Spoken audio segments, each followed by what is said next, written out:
वचन के साथ में छोटा सा गवाही रखूंगी। जैसे हमने कुछ समय पहले डाले थे, मांगो तो तुम्हें दिया जाएगा, पार्ट 1 था। आज हम पढ़ेंगे मांगो तो तुम्हें दिया जाएगा, पार्ट 2 गवाही के साथ मैं रखना चाहूंगी। कि एक समय था, एक बहन थी जो मुझे सुसमाचार सुनाती थी और उन्होंने बताया कि प्रभु सपने में आके बात करता है। तो उसे सुनकर मेरा मन में आया कि प्रभु आप सपने में बात करते हो। तो जैसे छोटे बच्चे लोग बोलते हैं ना, मम्मी आपने मेरी बहन के लिए नया कपड़ा खरीदे तो मुझे भी चाहिए, वैसे ही मैं भी क्या कि आत्मिक रूप से ना मैंने परमेश्वर से बात किया। परमेश्वर, मैंने सुना है कि आप सपने के द्वारा बात करते हो, तो प्रभु आप भी मेरे से सपने के द्वारा बात करो। प्रभु मैं आपको महसूस करना चाहती हूँ पिता परमेश्वर।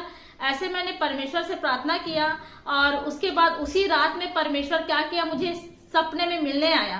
कैसे मुझे पता चला कि मैं स्वप्न में देख रही हूँ कि पुलपिट पे कौन खड़ा है, मेरे पास्टर खड़े हैं।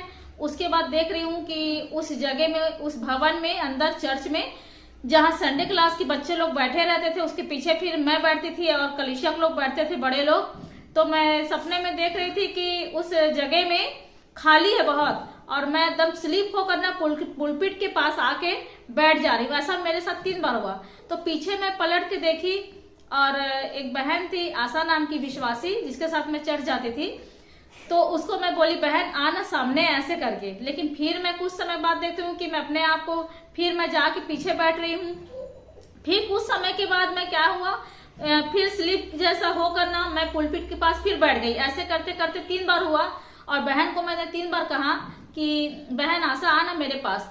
उसके बाद वो वहीं पे बैठ रही। लेकिन मैं समझ गई सपने का अर्थ यही था कि परमेश्वर कह रहा है कि जब आप संगति में चर्च जाते हो, प्रार्थना दुआ में जाते हो, तो किसी का साथ मत देखो कि कोई जाएगा तब हम जाएंगे, नहीं जाएगा तो नहीं जाएंगे। कोई जाए या ना जाए, तुमको जाना है अकेले, तुमको अकेले प्रभु में आगे बढ़ना है। आप पीछे पलटकर मत देखो।